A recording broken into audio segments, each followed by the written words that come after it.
Hello there, everyone. So we've got a little pregame set up while we're waiting for our other player characters to come in. And I'm Pittsburgh Pat, of course. And Ruth, are you why did you pick Miracle Max and Valerie to play in the Princess Bride we're gonna do? I always like the bit characters that kind of steal the show. Growing up in community theater with my parents, being the only kid in an adult production, that was often my job. So Playing bit uh, characters? playing the kid that stole the show. Oh, cool. Standing on stage and waving the Jim Donnan while he was in the front row, kind of thing. Um, but so for me, Billy Crystal and Carol Kane stole the show, Oh and I yeah, often said, "Have fun storming the castle." It was a no-brainer for me. that's a great line. There's so many good lines in this movie. Yeah, doesn't want for good material. Not at all. Not at all.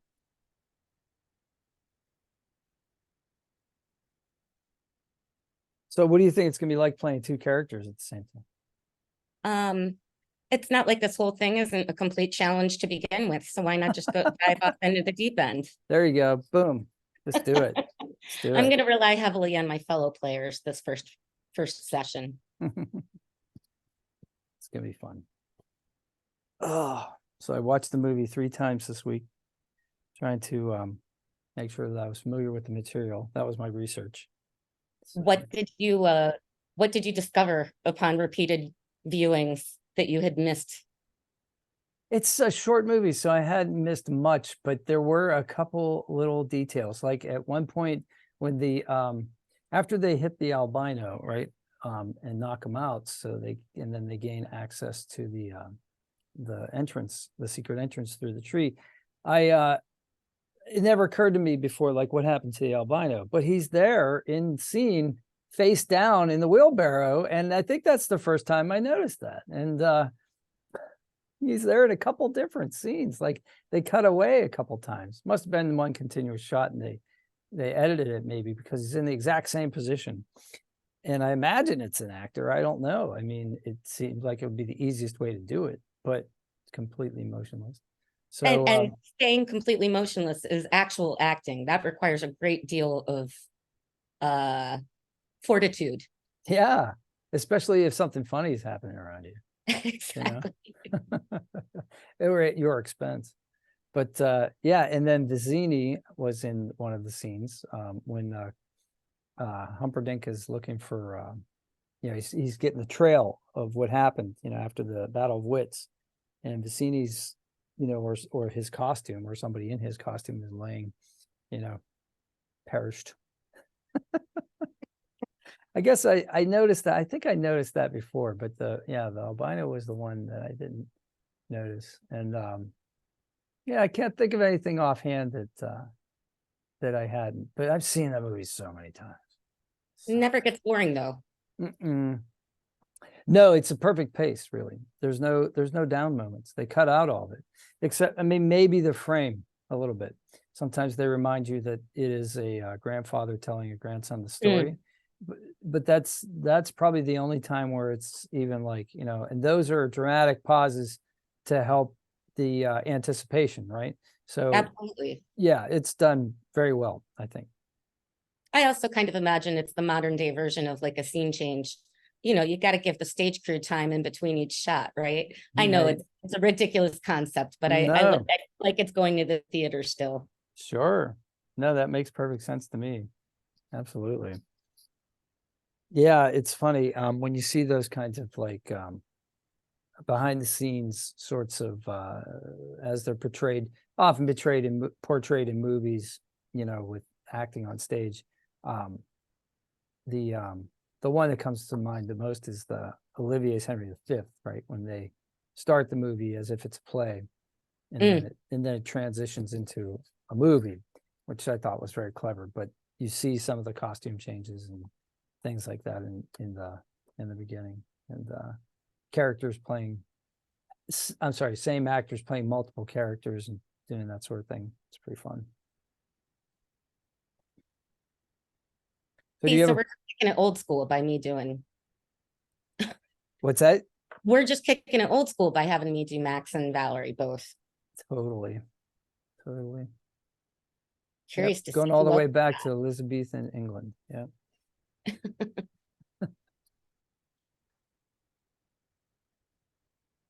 Brad is coming into the room.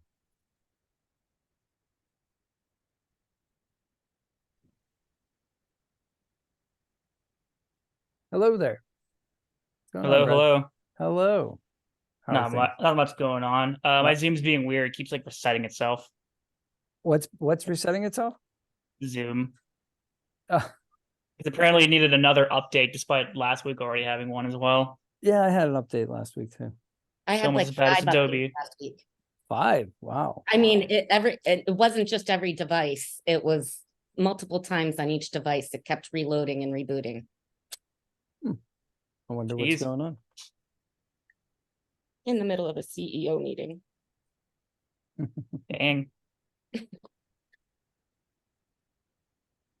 Yeah, it's never at a convenient time. No. Well, I think it was Tuesday. I think it was Tuesday. I was talking to you and Brad and our mutual friend Katya. And my iPhone said, "Oh no, it wasn't. It was Phil." I said, "My iPhone says your iOS will update tonight," but it should have said your iOS will update tonight, whether you want it to or not. You know, that's the way Apple is. So I guess Android. Yeah. There was always like a loophole that I found when I was younger with that, and it was called never go to bed earlier than 3 a.m. because if you just like stayed up and had your phone at less than 50% battery, it just doesn't do that. Is that right?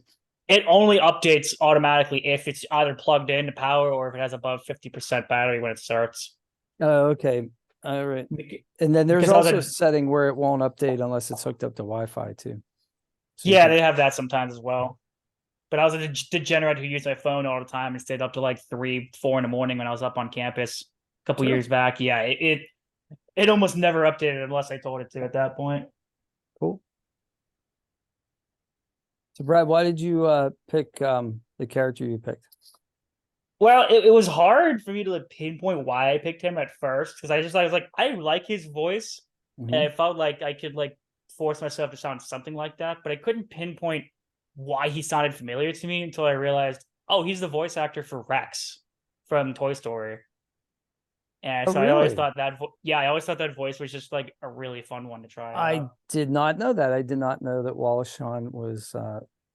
I guess I haven't seen Toy Story in a while, but he's definitely a working actor. He's been in a lot of things. Yeah, because I was saying I thought I'd seen him from something else, but once I saw it online, I was like, oh, he's played in Rex from Toy Story. I was like, oh, that had to have been it. No doubt. No doubt. But yeah, I also just like the way he talks and just like presents himself. It seems really funny to me. But I also the only thing I didn't like in the movie is that they just like spoilers. They just kill him off. Like he of the 3 people that Wesley has to go against, he's the only one that actually dies, and it upsets me because he was my favorite of the 3. Yeah. Well, I mean, after 26 years, if you haven't watched this movie already, there's going to be spoilers, so just everybody be aware. But yeah, it's well, he's the only one that kind of has murderous intent at that point too, out of the 3, right? The other 2 don't want to kill Buttercup, but he says, "Oh, she's going to die," and I'll. In fact, at one point, I think he says, "I'll kill her." Don't worry about it. I'll kill her. And so that gives the audience reason to like not mourn his death, right? Because he's evil. Or I think it would have been really funny and kind of hoping to be able to act out something like it, to where like if he was so smart that like in the back of my mind he actually knew that both of the cups were poisoned, and that he was just like, "Huzzah, I'm back." He comes back like later on in the story and is like, "I knew you poisoned both of them, so I only pretended to drink it. And then pretended to be dead so you'd walk away so I could come back here eventually and kill the princess myself." Just, some like extravagant like plot, for Vizzini. Think you're just like a writer. That's great. Yep. That's the way sequel writers always, soap opera writers too. Right. Nobody's ever dead in a soap opera. Same thing with Star Wars. No one ever dies in Star Wars. No, you just become a force ghost. Yeah, just because, no, or better yet, wait until you actually hear them hit the floor. If you don't, then there's some suspect stuff happening. There's still a big conspiracy that people think that Mace Windu is still alive, because we just saw him like get rocketed out a window, but that's not a big deal for a Jedi. He can break his fall, right? So Yeah, for sure. yeah, I tend to think he's dead, but hey, that wasn't my favorite character. I don't think you're supposed to like him too much. He's kind of overbearing. He like gets on. I mean, he's the whole reason that Anakin turns evil, in my opinion. Is Miss Windu the one with the purple? Because I'm like not Yeah. exactly 100% familiar. He's the one with the purple lightsaber, right? Exactly. He's the only one with a purple lightsaber. That's the reason I liked him so much as a kid. Same with my Yeah. brother. He's the only one that had a purple lightsaber in the movies. I'm sure there's like some lore in Star Wars as to why and like why the different colors. I always like, oh, red's for Sith, blue's for Jedi, but there's also like the green one. Obviously, Miss Windu has a purple one. I believe in lore there's also like a white or black lightsaber or some sort. I think it's the white one where it's like it's just like so powerful that like what was there about that? I saw like a YouTube video about it a couple years back. Yeah, I'm apparently pretty sure it's like overpowered in comparison to the others. there's been some retcon about all of those. People have gone back and tried to, say why one is this, that, the other. Green is more of a consul. They call it consular green, and that has more Yeah. to do with people who, try to enforce the good side of the law and that sort of thing, and they're more about their skills. And then it gets complicated, I guess. But what basically, from what I understand, the actor Samuel L. Jackson, when he got cast for the role in Star Wars, he asked George Lucas if he could have a purple lightsaber, and George said, "Okay, sure, no problem. We'll break lore for you, and we'll make a purple." It's for you, my friend. Exactly. You can get a purple one. So that led to this whole thing, Yeah. Right. Because there are So- orange. There are yellow ones, obviously. That's what Rey has. There's orange ones, which apparently temple guards have, and things of that nature. It gets really weird. Yeah, I've seen some that's also like white, like I said, the white one, where apparently that's like if you're really powerful, it's only the most powerful and wise have it in the order. But then there's also like the gray lightsaber apparently. Well, I didn't know about the overpowering thing about white, but I noticed that Ahsoka has like a colorless or a white lightsaber because she's a gray Jedi, right? She's not she says I'm no Jedi at one point, and she kind of renounces her Jedidom. If I may posit, just Yeah. doing a little quick research. Sure. It also makes sense that white would be the most powerful because it incorporates all the colors, right? Yeah. Very good. Each one does definitely have it represents a different emotive quality, spirituality and wisdom for the indigo one. And of course they name them much more convoluted names, silver, bronze. Oh, okay. Yeah, Yeah, because oh yeah, I mean the red one's like power and control or something like that. Like they Right, get around exactly. saying it's like pure evil. They just say blue is loyalty, stability, truth, and justice. Oh. I mean, there's lore there. I like that. Yeah. Yeah. Well, I mean, how many people have written how many novels? So like there's got to be stuff in the books that I haven't read that Explains it somewhere in some books. of your, Comic yeah. books. All right, well, I got no answer from Craig, so I don't know if he's coming. I know Anne is not. She had some technical difficulties. She's on vacation, so she's not going to be here. And yeah, I'm kind of surprised that Craig's late or not here. So we could start if you want. And then if Craig joins us, we can have him join in. It's a shame because he had a really interesting character. He was going to be one of the ROUSs. So he was going to play a rodent. So I thought would be interesting. So, well, we'll incorporate him if he joins us on the way. So Maybe he's having costuming difficulties.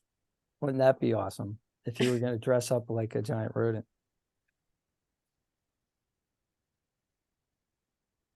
All right, I say we start. So, okay, All right. Okay. We're going to read from the Princess Bride now. And this story is about 26 years old. It was a film made in 1987. And we're going to redo it our way. Why don't you two introduce yourselves and your characters?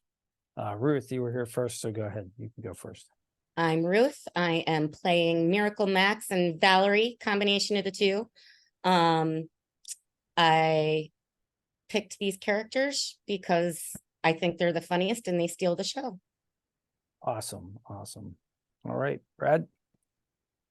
I'm Darb or Brad, whichever you want to call me.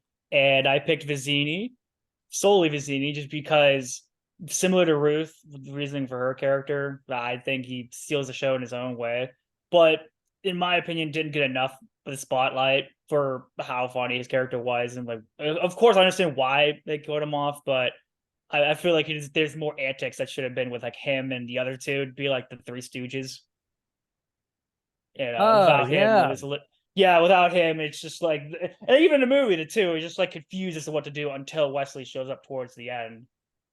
This is a good I point. feel like it'd be funny to have all three of them, and like Wesley as like kind of joining in as like the fourth one eventually.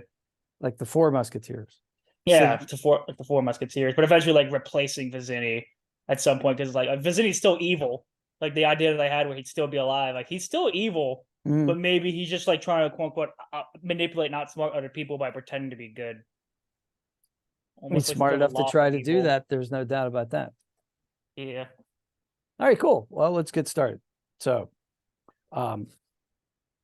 you see before you an amazing gleaming white castle. It almost looks like something you would see like it's like the icing on a wedding cake. Just these crenellations atop these ramparts and towers, absolutely gorgeous. And there's a large crowd in the courtyard, and on top there is Prince Humperdinck, and Prince Humperdinck is making a declaration to his people, and he says, "I, Prince Humperdinck, appeal to the citizens of Florin to help me find Buttercup, the princess who has been kidnapped. We have three of our finest citizens who are going to help in the search. They have volunteered to help find the princess. Please give them a hand. Won't you introduce yourselves to the crowd and to our people? Miracle Max, you first."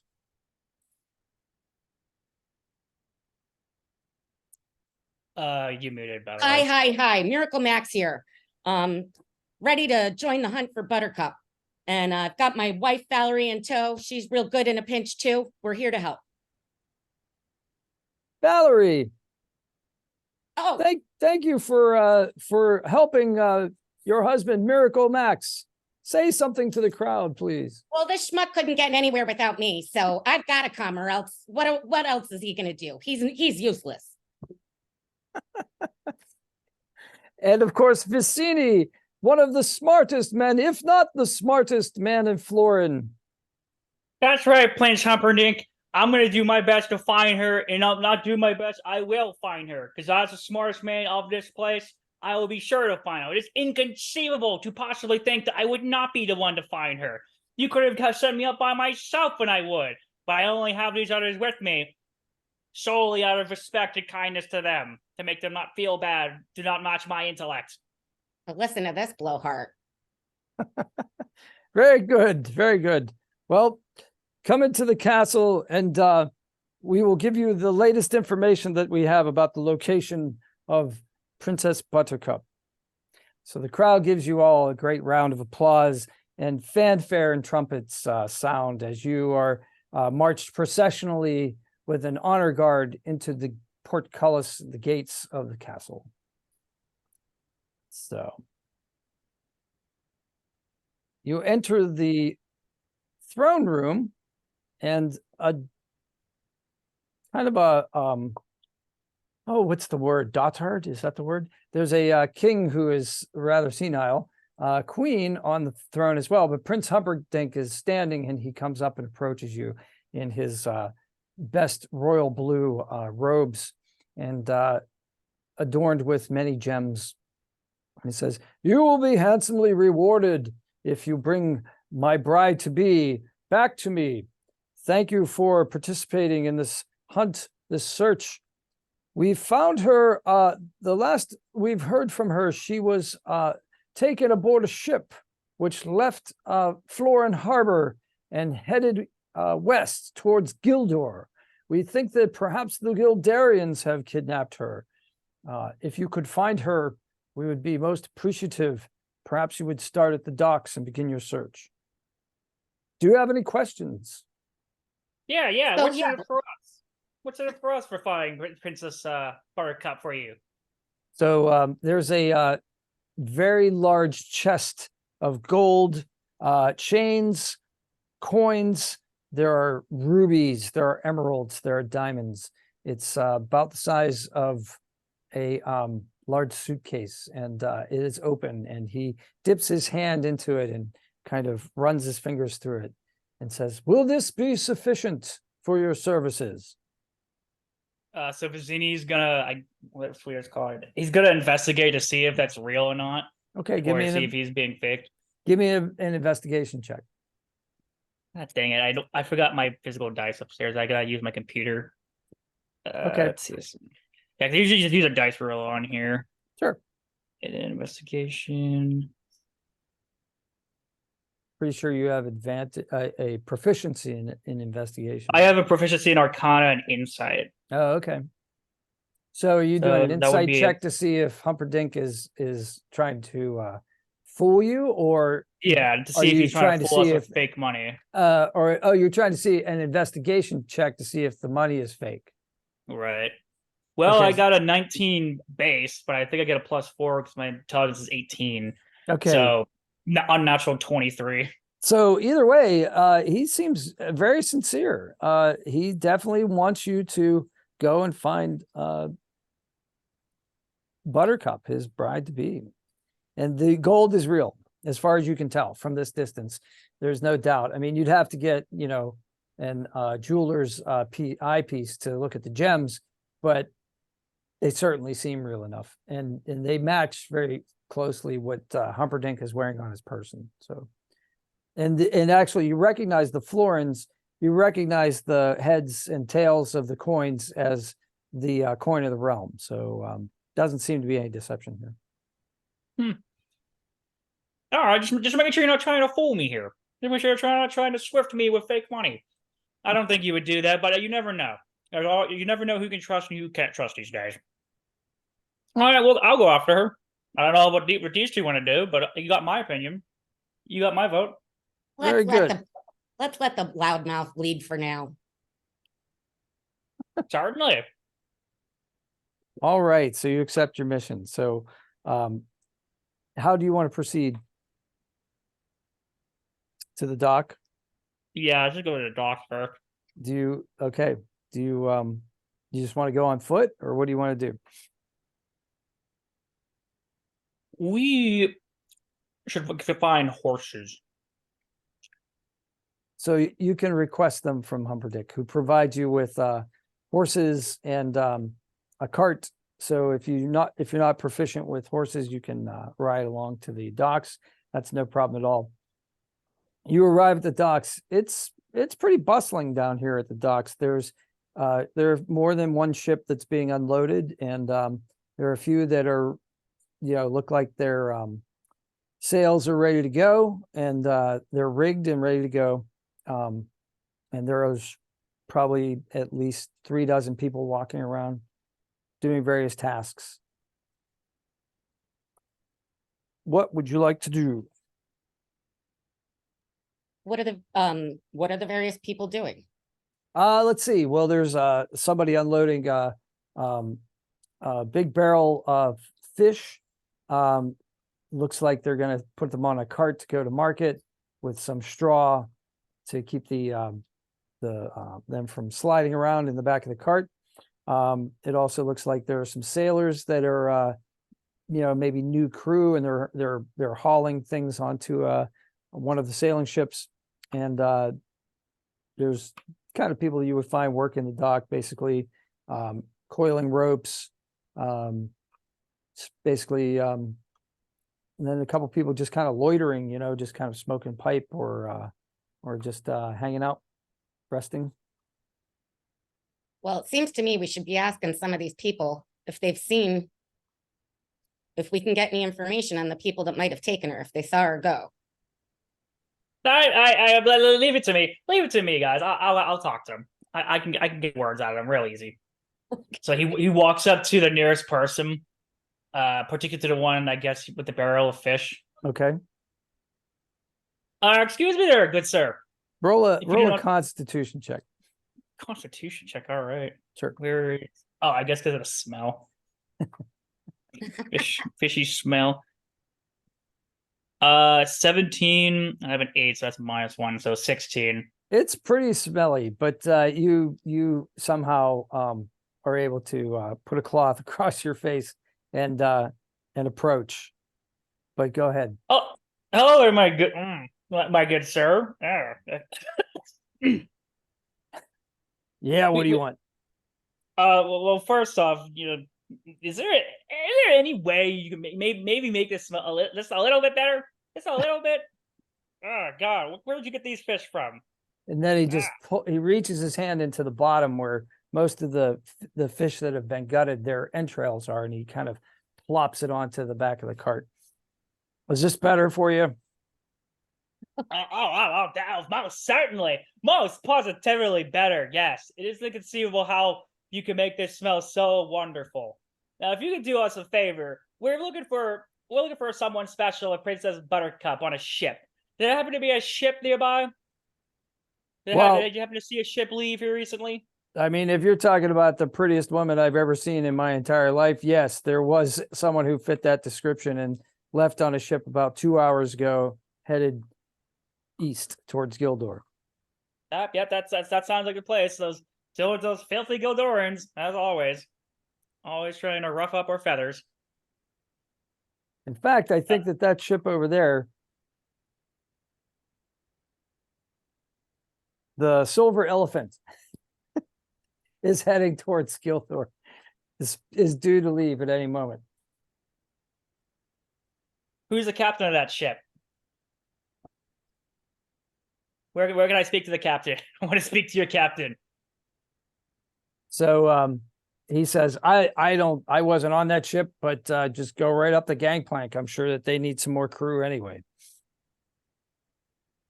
So. Well, there you two go. You guys have a job on the ship now. You can be their crew. There you go. Everyone wins. Come on, let's go. Nobody stops you as you go onto the ship. There's no like security or anything like that. People are just coming and going. You're not noticed as anything different than anybody else that's coming and going, passengers, sailors, that sort of thing. But if you ask, you can find the captain. Excuse me. Where's the captain of the ship? I need to speak to your captain. I'm the captain of this ship. Yeah, he just like kind of goes up. I guess like talk to him in silence about because he's trying to like weigh in if he is like if he knows anything about Princess Buttercup beyond just because does he know like are we going to? Well, I heard that she was kidnapped. That's for sure, and I'm certain that since we're heading towards Gildor anyway, if you want to put in a good word for me with Prince Humperdinck, I'll be happy to like take you along the coast and drop you off anywhere you want.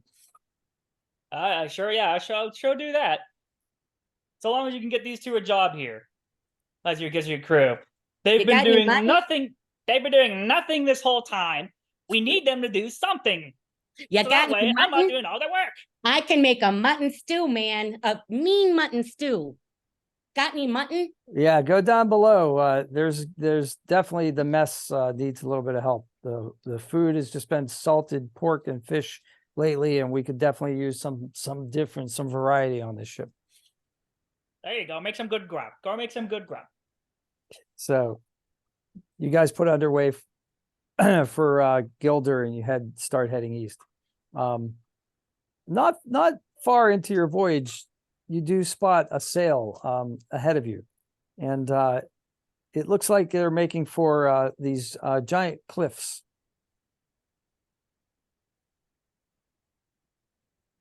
Vanity. I'm sorry, can you repeat that? I apologize. Sure. Not long under sail, you're heading east, and you know that the ship is heading east because the sun is setting behind you. It's at your back. And so you see the sail of another ship, and the ship seems to be heading rather close to the coastline. In fact, it's heading towards a set of very high cliffs. Can we see any, what flag are they flying? Ooh, good question. Give me a perception check. T20. They don't have any kind of, I rolled a 16. I forget how to do the modifiers. Oh, what's your stop. what's your wisdom? 12. Oh, that's So a it'd plus be one, I believe. +1, yeah. Yeah. Great. Yeah. You see you see a banner at the top of the main mast, and it has the ensign of Gilder on it. Aha. Oh, Virginia just like rapidly look around the ship for I can't think of the name of that. That like long looking glass that they always use on ships. that'll work. Spyglass. Long looking glass. Is that Spy- is that just a long looking glass? That's actually what it's called. Spyglass. Yeah. So Virginia starts asking around for a spyglass. Or whatever they'd call it in this realm. Do a persuasion check on the first mate. He has a spyglass. You can see him holding one. Modifier. Well, a 7 in charisma gives me, I believe, a -1, right? Oh yeah, that's right. So I got a 7. So he says, "Let go of my spyglass. What do you want to look at anyway?" Can you not see what's literally right up ahead, sir? Can you literally not see that right there? You're the first man. You can't see blindly without your little glass. That's what I want to see. That's what we all want to see.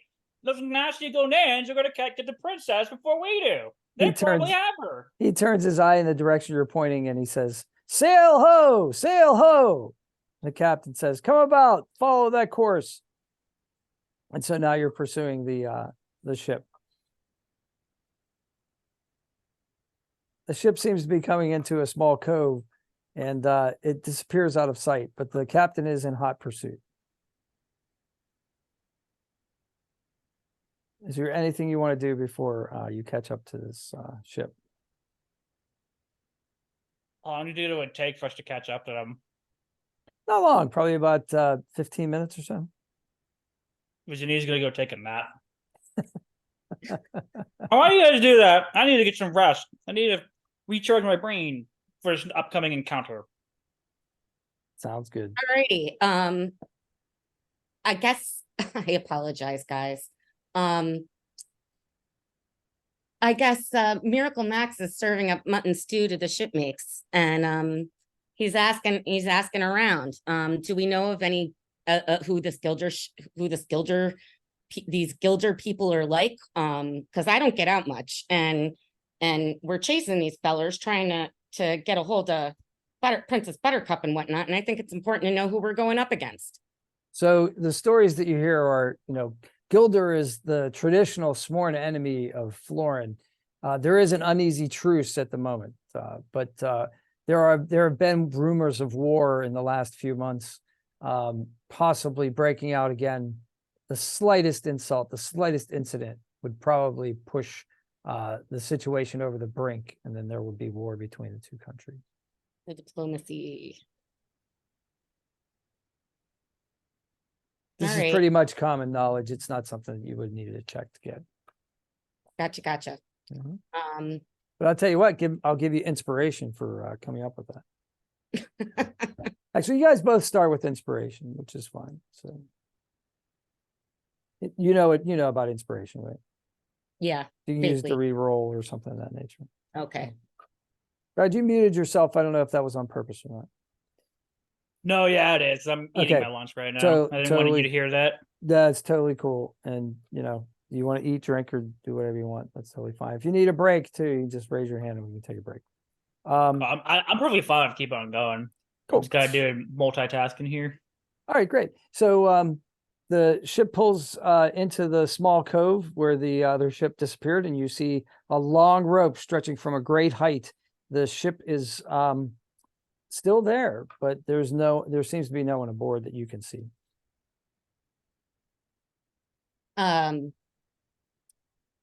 I mean, I want to look up. Okay, do a perception check. It's a good idea. Most people don't look up. Oh no. It's a 7. So Yeah, a bird's flying overhead, and he kind of poops right on and hits you right on the forehead. well, then while I you're get looking up. good luck. So I get There, to there you go. look again. Yeah, so you could roll again. That's how luck works. And so we got, and so poops again right in my eye. Isn't the lucky trait like the most broken thing in D&D? It's like you can roll re-roll 3 times a day or between long rests. Like, No, what? I've had DM straight ban that because of that. It's ridiculous. I mean, every time I played a bard, I always played a lucky bard, and it was stupid. Like it was like this isn't even fun anymore. All right, so yeah, you can basically see that there's a rope that goes up to the top, and that's about all you can really tell. A lot of crags, possibly somebody could free climb this, but it would be really, really treacherous.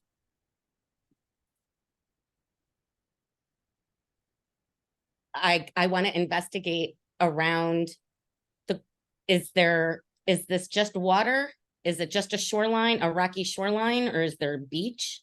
Yeah, there's this very, very narrow beach. You could disembark and get on the beach if you wanted to. I want to do that. Okay, great. So Miracle Max is on the beach. Is Valerie going with you as well? No, I'm not following that fool. What is Valerie doing at this time?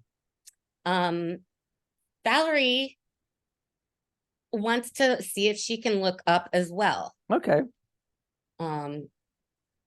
She's got better luck right now anyway. Not much better. 6. Okay. Yeah, she sees, a lofty height with a long ascent if you were to use the rope. I feel like you're discouraging us from using the rope, even though that's the storyline. I don't know. I just know your characters aren't like don't seem to be the most athletic of the bunch. Let's put it that way. Exactly. Max wants to pull on the rope and see if anything happens. Okay. I rolled a 1. Yeah, so the rope is about as solid as it gets, and actually as you pull on the rope, you see as you pull on the rope and you let go, it smacks into the side of the cliff, and you can see like an outline of what may be a door actually on the outside of the cliff.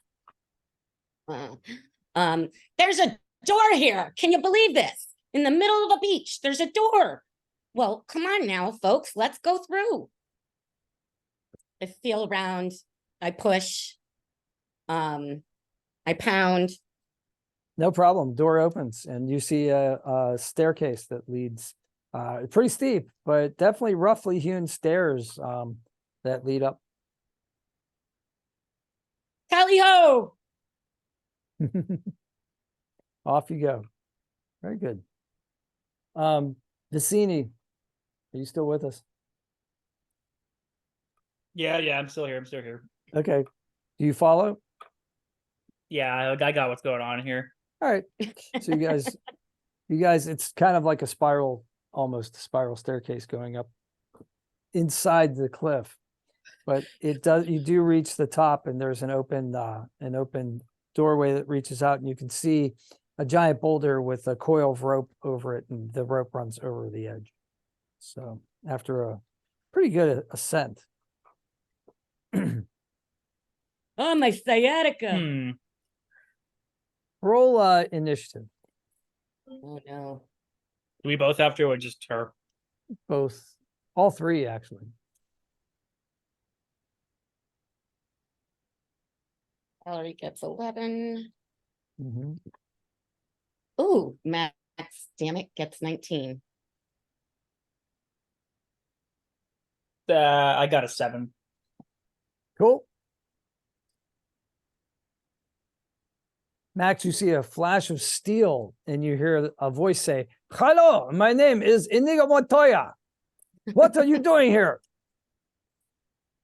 Well, we're following Princess Buttercup. We would really be obliged if you could tell us which direction she may have gone. Roll a persuasion check.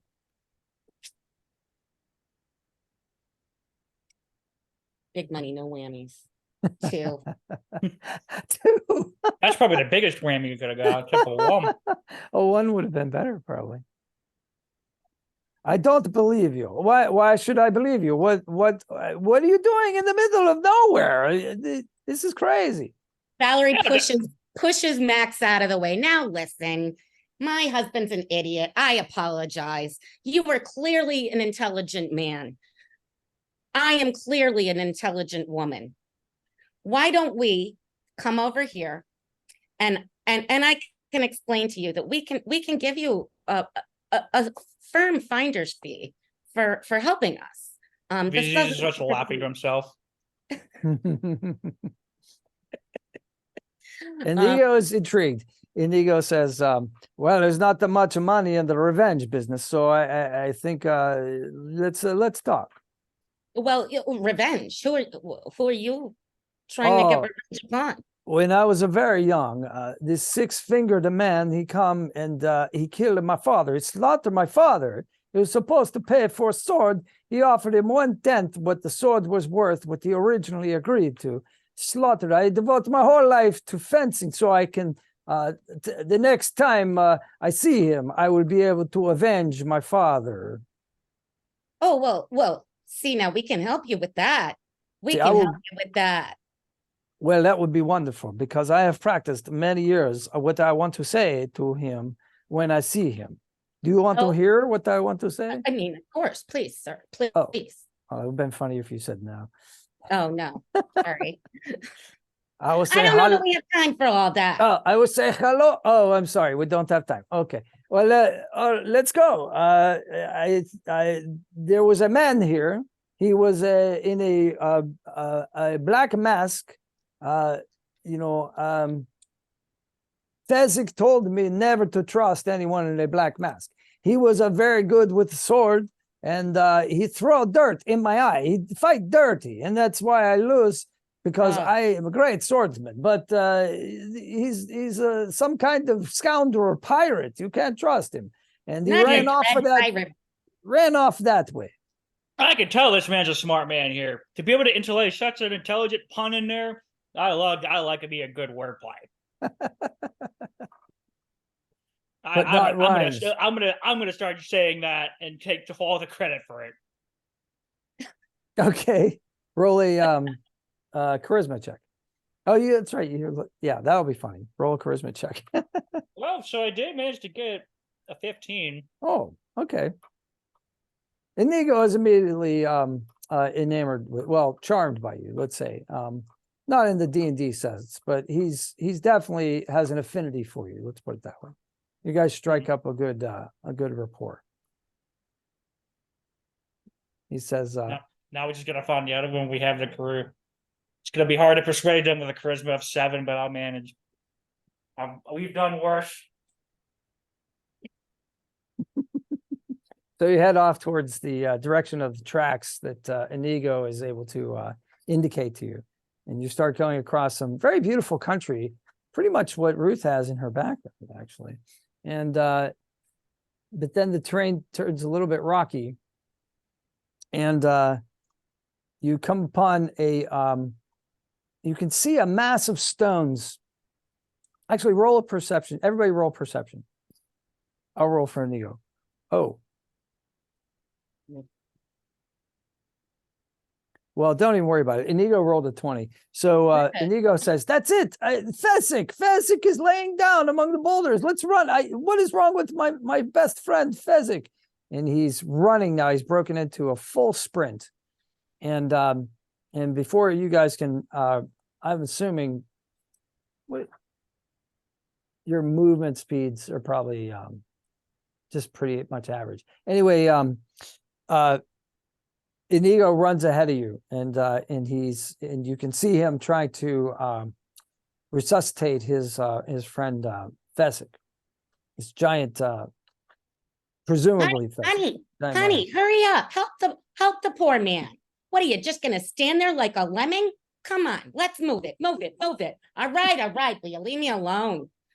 I might be able to help in this instance. I do have a little bit of experience in this realm of dead. He's not really dead, is he? He's only mostly dead.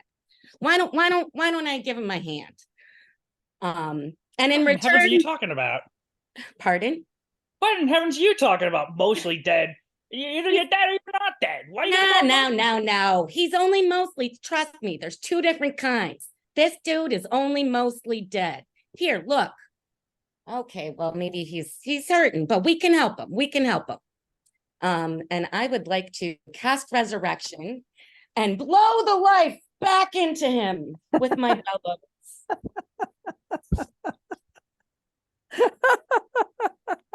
And it works. It works. Oh, so the bellows is rather inconceivable, but you do cast resurrection, and so Fezzik takes a giant breath, and you hear almost a groan, like a echoing, almost bestial groan, because the man's so big, and he opens his eyes, and you can see the gratitude in his eyes as he mouths the words, thank you very much. Oh, it's nothing. It's all my pleasure.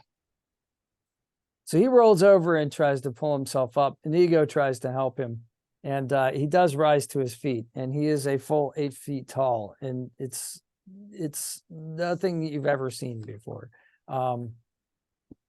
So Inigo says, Fezzik, what happened? And Fezzik says, I don't know. I had a big rock. I threw it at the man in black. You know, I don't trust anyone who wears a mask. And he dodged, and he's very quick. He ran between my legs. Next thing I knew, I passed out, and that's when you found me. Thank you very much for waking me back up. Well, now you're going to help us, right? What are you doing? We're going to rescue Princess Buttercup. Princess Buttercup. I think, well, she was with me, but then Wait. the man She in, was with you. oh, I shouldn't have said that. Now, why on earth would the Princess Buttercup been with you? Well, Inigo, do you want to tell her the story? It'd take too long to explain. I'll tell you later. Let's go find her we have first. plenty of time right now. No. Tell us everything. No, actually, we can walk and talk. Okay, let's run and talk. I'd be down for that. You guys start running, and Inigo says, "Oh, it's crazy story, terrible story. So we are long lost circus performers. We run into this lady. She needs our help, so we take her to where she wants to go. That's the end of the story. This is the only thing I can tell you. It's crazy. It's crazy." Now, wait a minute. You ran into her and she was alone? She was riding her horse. Her horse fell down, broke a leg. A horse is crippled. Very sad Horses story. don't just fall down, mister. I don't know. We come up on her. The horse already fallen. I don't know. It's crazy. Wasn't that right, Fezzik? Sure, Inigo. Whatever you Yeah. say, buddy. I would like to invent, I would like, what is it? Is it perception? Yeah, perception will work. 15. And what's the modifier for that? So that would be perception is wisdom, right? So, Yeah, 12, so yeah. plus 1. So +1. So you roll a 16. Inigo rolls a 12. So he says, okay, I level with you. The Prince Humperdinck, he hired us to kidnap Buttercup. He say it start the war with Gilder. So like I say, he pays us. I did not too much money in revenge, so we take the job. But yes, but now she's gone. The man in black has her, so we have to go find her. So you nasty boys tried to kidnap the princess. Oh and no! This Humperdinck character, he's paying us to go rescue her. He's what? And how do you how do you lose a princess? You were like the size of 3 men. He's looking at the giant one. He's like, how do you lose a fight against anyone? I was fighting against one. I'm gonna do Stallone. Fighting against one guy, and used to fighting against like 10 guys. And it's different when I wasn't used to it. He got me in a sleeper hold and I fall down. No, hold on. Is it concealed? Possibly you trying to explain to me that this was harder for you because there was less people to focus on? Oh, what sense does that make? What sense does that make to any of us? I don't know. All I could tell you, it's a crazy plot device. I have no idea. At your size, all you have to do is stand still. He can't even push you. Inconceivable. Is he big like you as well? Is this man in a mask as big as you? It was really fast. Well, if he's really fast, I'm certainly not going to be one to fight him. The world imbued me with brains, not with bronze or steel like you two. No. That should be your jobs. And yet, you guys seem to not be able to do this on your own. So clearly, I'm going to have to take over as your leader once again. Just like with these two over here. With this married couple who's already been such a pain, talking nonstop about food and how you could possibly be mostly dead and not just dead or alive. Well, he came back, didn't he? Yes, he came back. That doesn't excuse that. It's still inconceivable to think that he was mostly dead. No, he was still alive. You just resuscitated him from being dead. Where was the man in black headed? Where is the masked man headed? Inigo says, "Well, if you're so smart, then why would the Humperdinck hire us to kidnap Buttercup, and then you hire you to rescue her? It doesn't make any sense to me." You just wouldn't understand. You just wouldn't understand the layers that the Prince Humperdinck has. We don't question his authority. We don't question his plans. We just follow.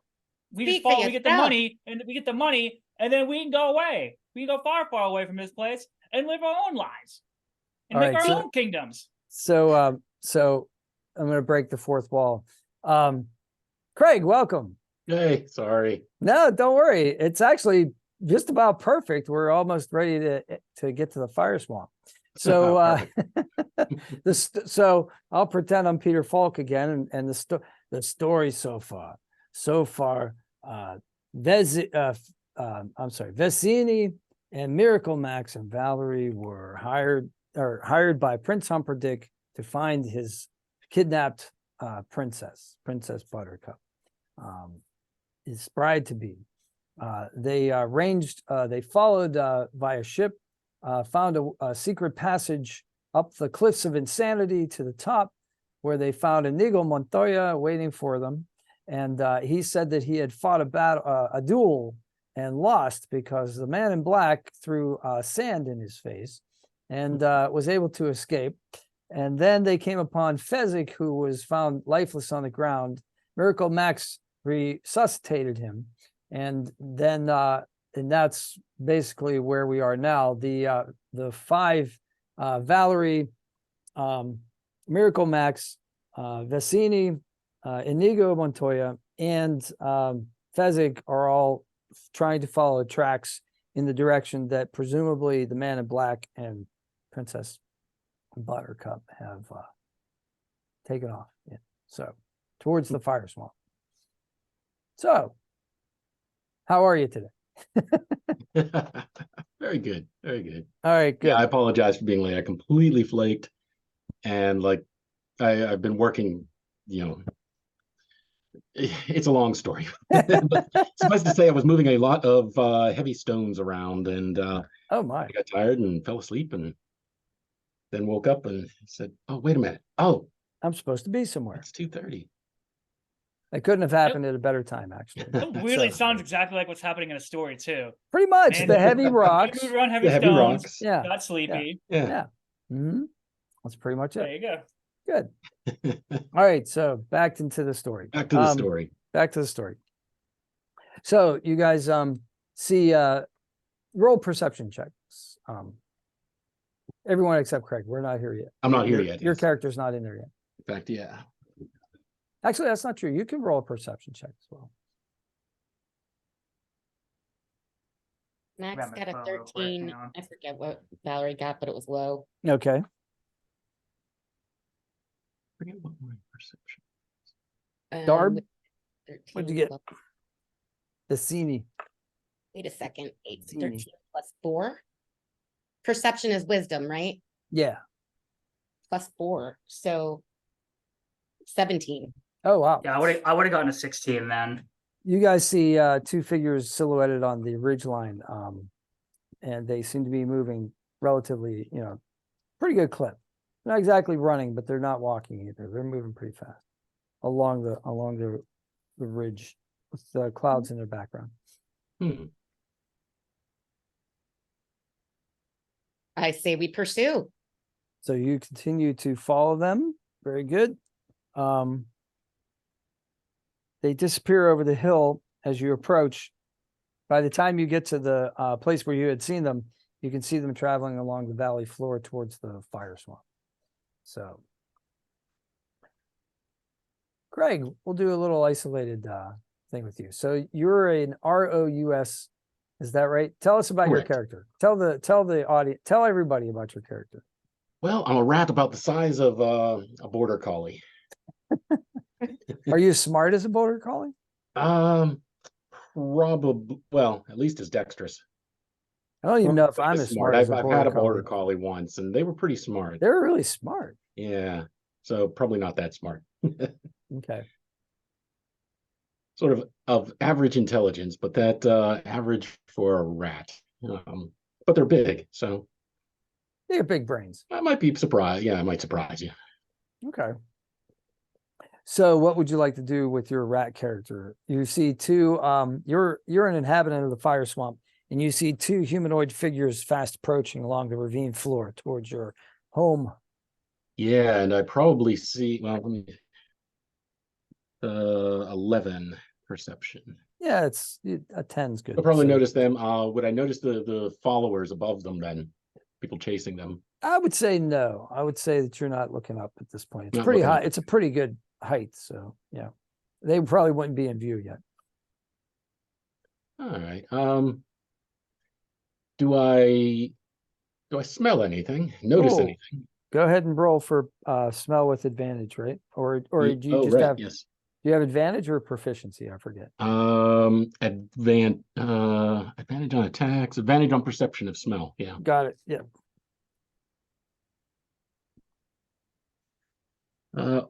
Let's say, what's that? 16. It's the best. 16.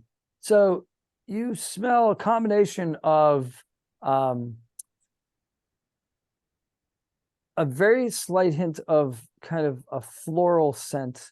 You also smell the heavy odor of human sweat and leather, heavy cloth. Yeah, I would say that's about it. Okay. Yeah, I think at the moment I'll just kind of lay low.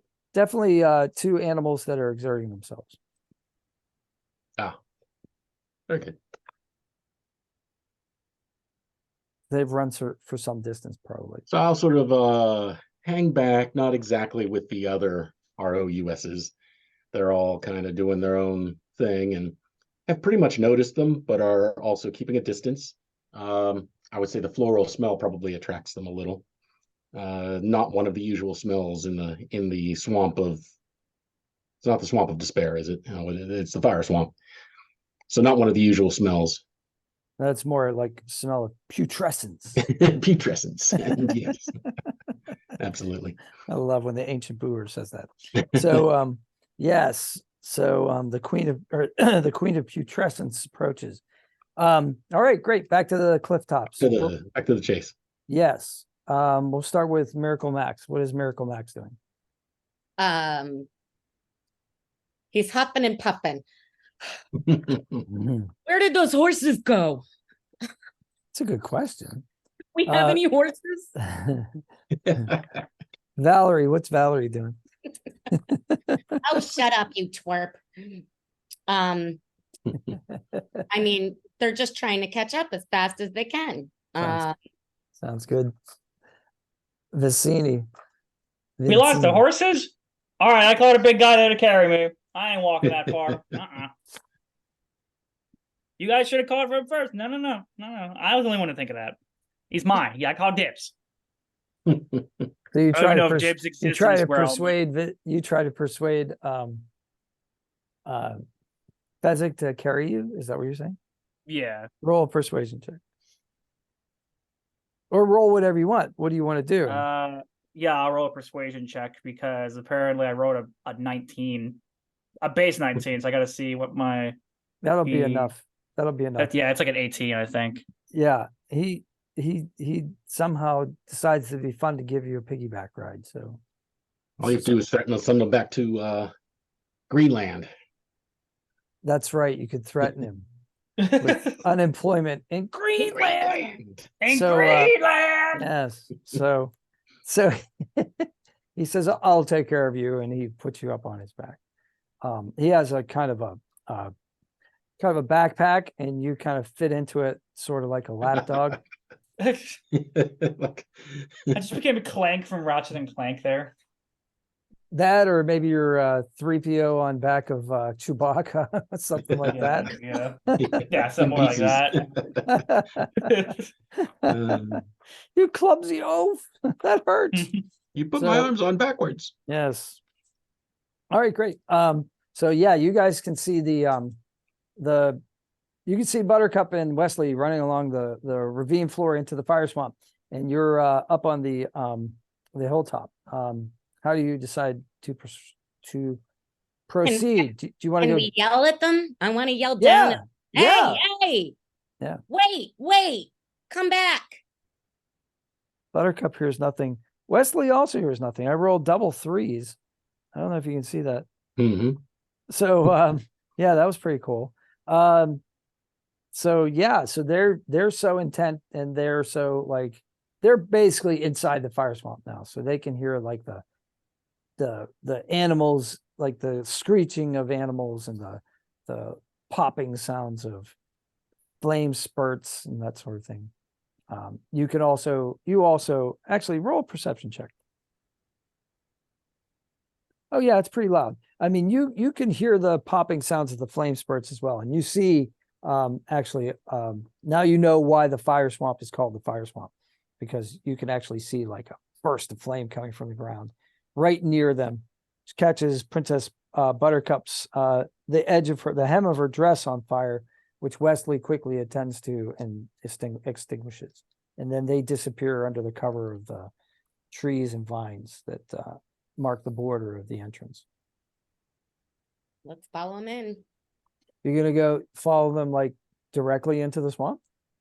Oh, maybe not.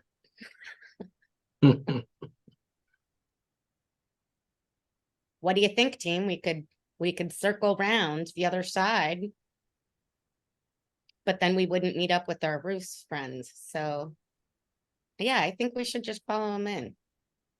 So the ROUS, they're fast approaching you. What would you like to do? You see them in your in your? Oh, I think the rest of the vision? ROUSs are gathering because the smell is unusual, and sort of getting ready to attack. Okay, so they're getting ready to attack. That Can we works. see them? Roll perception. 14 plus What are you 4, looking at 16. specifically? Are you looking at Buttercup and Wesley, or are you looking at the ROUSs? Max is actually looking around for food because he's Oh. always hungry. So he's scanning. He's looking for anything. Looking for berries. Yeah, there's bushes with blackberries on them and that sort of stuff. Yeah, absolutely. I mean, there's And I assume he catches does he spot the roost and while doing that? so that would be roll again. That would probably be 2 separate actions. 1. Yeah. No, he doesn't see it. He's so hungry that he just focuses on like the apple trees and the berry Man, that bushes. mutton stew didn't Yeah, last yeah. long. Do you gather berries? Yeah, he's gathering berries because Okay. moron. You moron, what are you doing? Gathering berries. I'm hungry. Got to keep our strength up. Valerie wants to is looking around too. Do you even know what type of berries these are? Go ahead and roll a I guess it'd be a medicine check probably to see if they're poisonous Or useful. or useful. Yeah, could be I'm good just berries. 3. It doesn't matter. I'm not gonna know. I think that like it's what an apple is, right? Yeah. Yeah. I got a 6. You know what like a blackberry is. I think you would be I think it's pretty safe. I don't think it's like a situation where you're like unsure, especially an herbalist, Yeah. So this would be probably common knowledge. Yeah, so no problems there. Vicini, do you have any brilliant strategic insights you'd like to Well, share with I the got group? I got a 6, so probably not a lot. Well, what are you trying to do? He was trying to outsmart everyone by saying, like, being like, "Do you know what even type of berry this is?" And then explain it, but he seems to not know himself because apparently it's a type of berry that's only in here in this place he's never been to before. So he's just gonna try to like make up, and it's like, you don't even know what this type of berry is. How do you none of you know what this is? Well, it's the round squishy kind, so they're safe. Right. Okay, so then eat it. You're the one that can resuscitate people, so you should be fine. You should be fine if you eat if it's poisonous, whether it's poisonous or not, because you can just bring us back to life anyway, right? So Well, show us.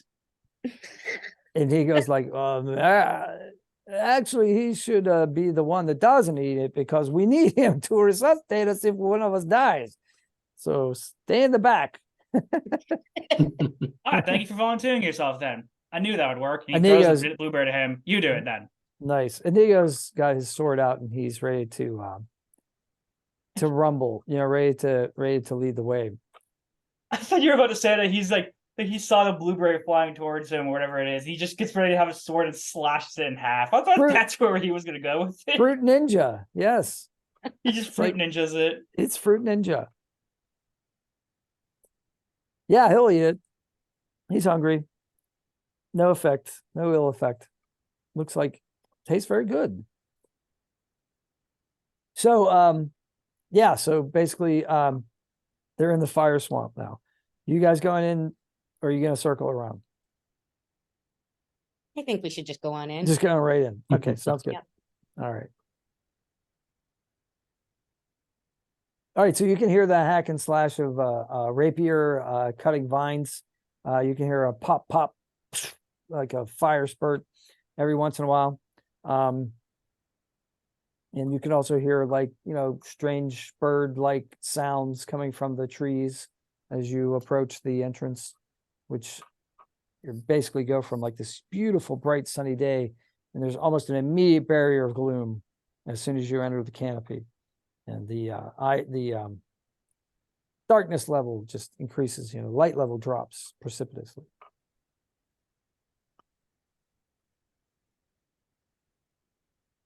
Boy, it sure would be nice if we had a guide for this forest. If there were anyone around that knew the forest well, maybe they'd know a shortcut. No one has ever survived the fire swamp, as far as I know. But I can tell you, these branches have been cut right here. These vines. It's pretty obvious that they went this way. Hmm. Still, though, wouldn't it be great if there was an inhabitant of the forest? Yeah.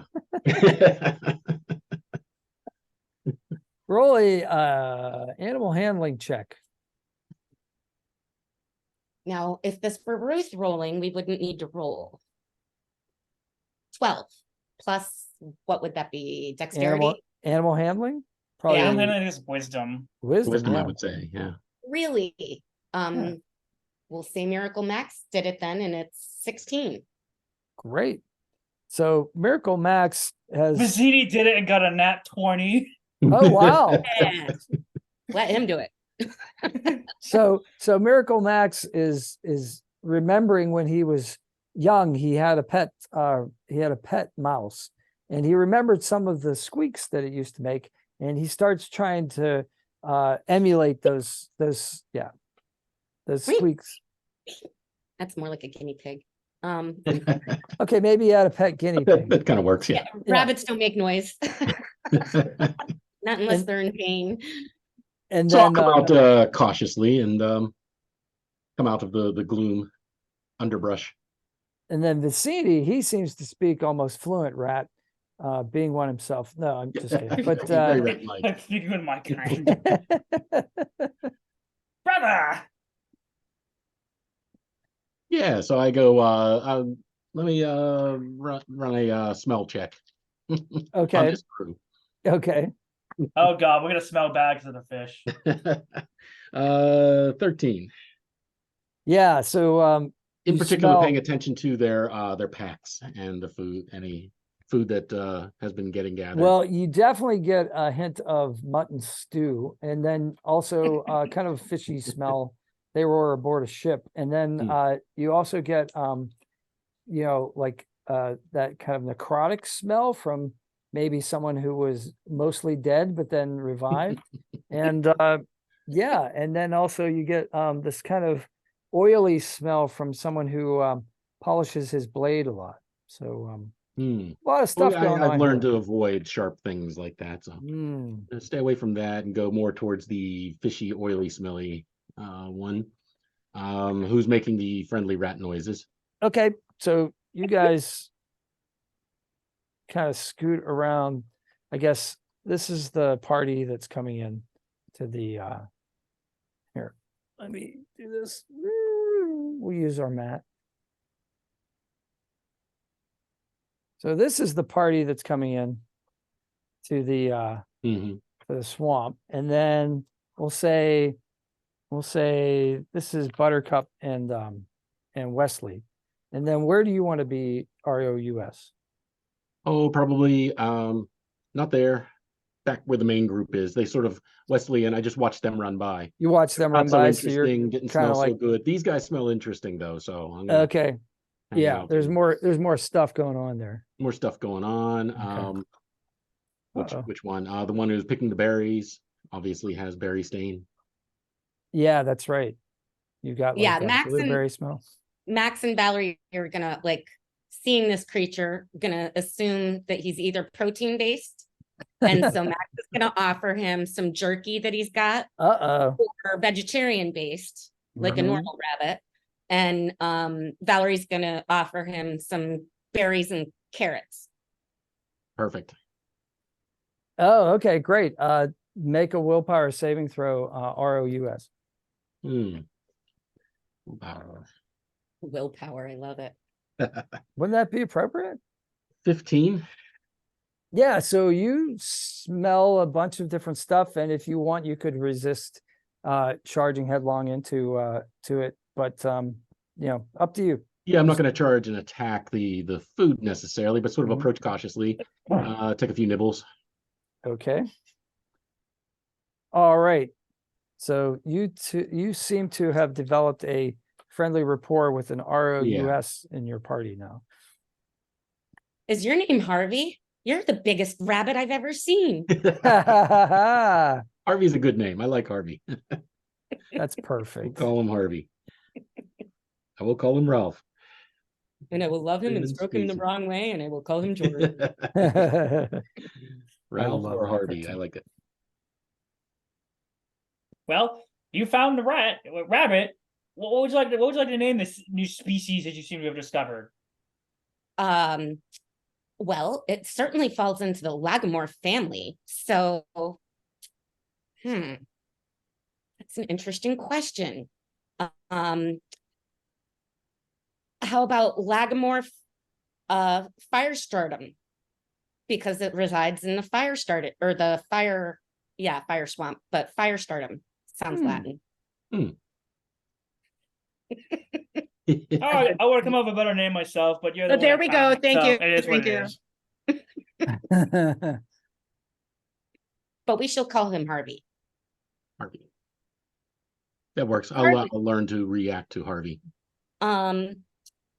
So I'm curious if Harvey knows a shortcut through the fire swamp so that we could get to the other side before those other people. Sure. Do you ask? Yeah, I asked. Oh, Yeah. okay. He seems to be at least savvy. I would say savvy to your question. Mhm. And I guess I would start walking in the appropriate direction.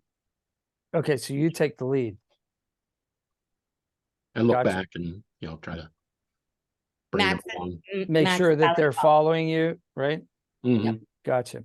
All right, so I am totally lost here. I mirrored my video, and I Yeah, probably Oh, don't no. want to mirror my video. I left probably, is right. yeah, exactly. I can't tell. Well, let's try this again. Let's unmirror the video. All right, so you lead them towards Buttercup and Roughly in the same direction, yeah. roughly in the same direction. That's right. Good.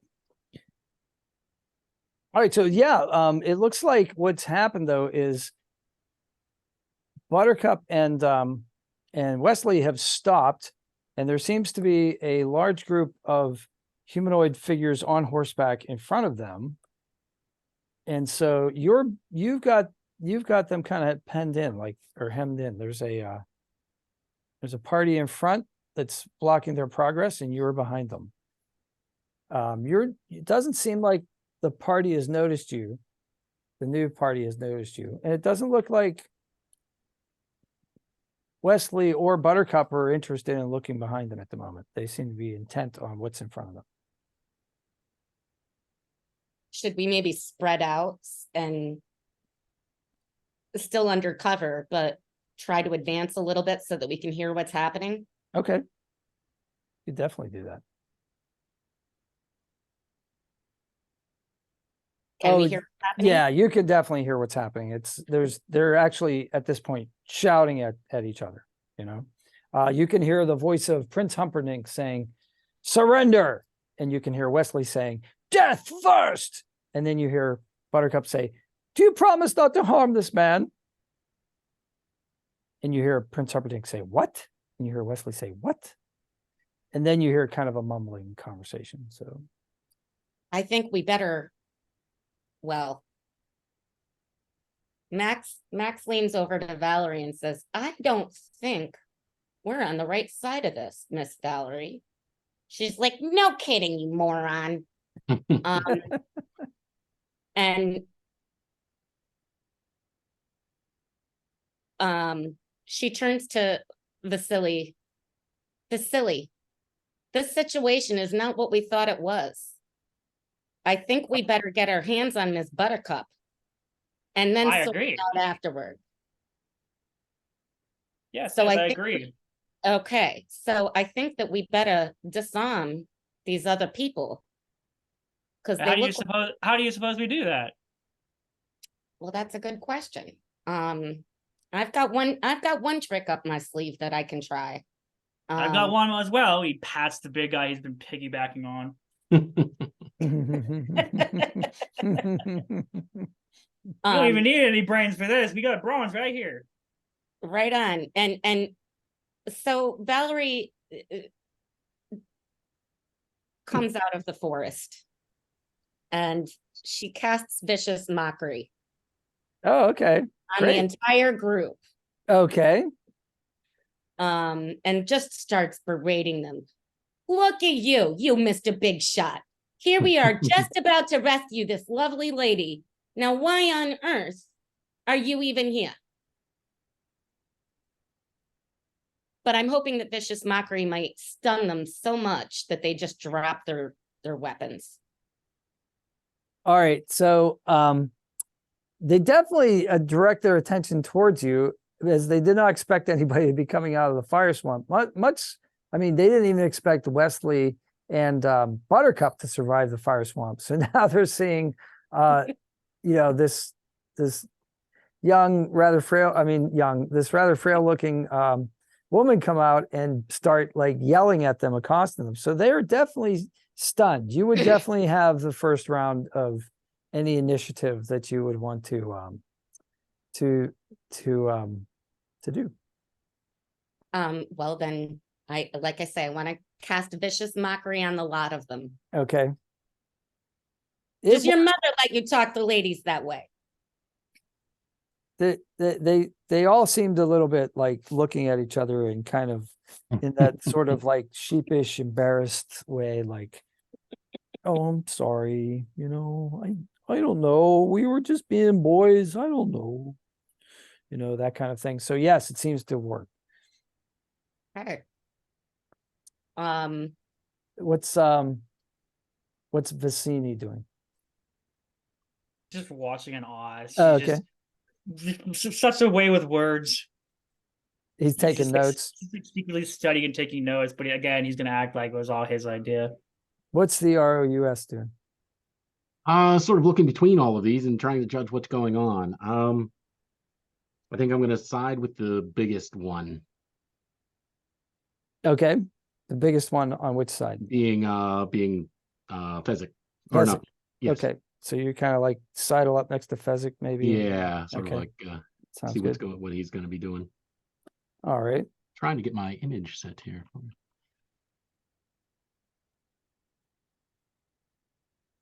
Not having luck. Anyone else want to take an action? I would like to Ms. Buttercup. Okay, you're going to talk to Buttercup? Yeah, I want to talk to Buttercup. Okay. How you doing? You doing okay?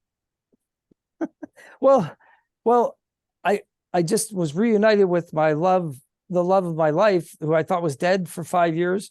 And now the prince who wants to marry me is threatening to kill him. And I think the only way that I could possibly remedy this situation is by marrying the prince, and in exchange for a promise of my love being let go and then let to survive. I don't bear that I could lose him again. I think it would just shame. You're willing to give up true love just like that? True love? No. Oh, you sure you're not gonna call it mostly love? What I've heard, I'm surprised it's not mostly love. Kind of love. I like you a lot. No, that doesn't come along that often either. Your vicious mockery has an attack. She rolled a 5, so it definitely has an effect on Buttercup, and now she seems to be not as certain about her decision as she was just a moment ago. Progress. Yeah. And Mr. Wesley, Mr. Dread Pirate Roberts, look at you all big and black. What do you think? You think we can take these mongrels? Oh, roll a persuasion check. 20, baby. Whoa.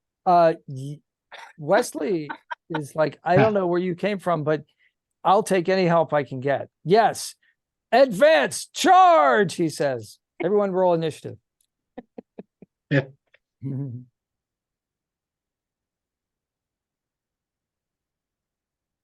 14.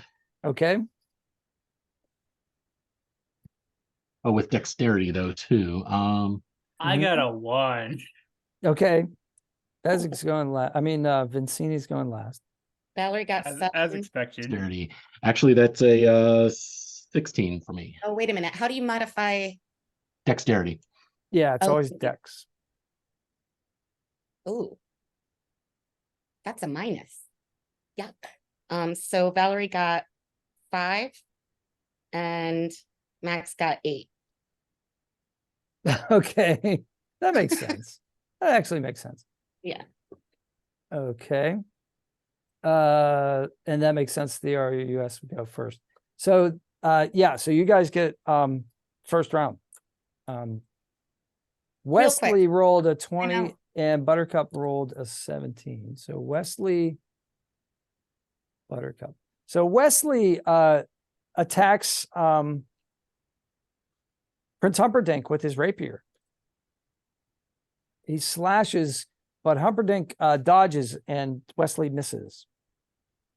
Buttercup runs up to Count Rugen's horse and grabs the reins successfully. And it looks like Count Rugen is dismounted from his horse now. He's fallen off his horse.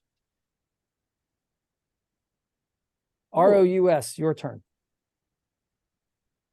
All right. I shall leap across the screen and follow the attack and attack the same character there. Who was that? You're Humperdinck. attacking Prince Humperdinck. Yes. So a leaping attack.